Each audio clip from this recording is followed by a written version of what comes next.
ಏಷ್ಯಾದ ಬೆಳಕು ಎಂದು ಯಾರನ್ನು ಕರೆಯುತ್ತಾರೆ? Correct answer is B. ಬುದ್ಧನನ್ನು ಏಷ್ಯಾದ ಬೆಳಕು ಎಂದು ಕರೆಯುತ್ತಾರೆ.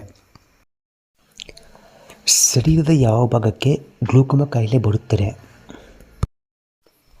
D. Correct answer is D. ಕಣ್ಣು. ಮುಖ್ಯ ಚುನಾವಣಾ ಅಧಿಕಾರಿಯನ್ನು ಯಾರು ನೇಮಕ ಮಾಡುತ್ತಾರೆ? ಉತ್ತರ ರಾಷ್ಟ್ರಪತಿಯವರು. ಸಂವಿಧಾನದ 1ನೇ ಭಾಗ ಯಾವುದಕ್ಕೆ ಸಂಬಂಧಪಟ್ಟಿದೆ? Correct answer C. ಭಾರತದ ರಾಜ್ಯಗಳ ಒಕ್ಕೂಟಕ್ಕೆ ಸಂಬಂಧಪಟ್ಟಿದೆ. ಮಹಾವೀರ ಜೈನ ಧರ್ಮದ ಎಷ್ಟನೇ ತೀರ್ಥಂಕರ? Answer B.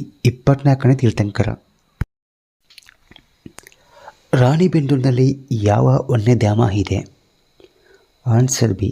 ಕೃಷ್ಣಮೃಗ ವನ್ಯಧಾಮ. ವಿಶ್ವ ಪುಸ್ತಕ ದಿನ ಯಾವಾಗ ಆಚರಿಸಲಾಯಿತು? Answer A. ಏಪ್ರಿಲ್ 1. ವಾಯು ಒತ್ತಡವನ್ನು ಅಳೆಯುವ ಸಾಧನ ಯಾವುದು? Answer B. ಬ್ಯಾರೋಮೀಟರ್.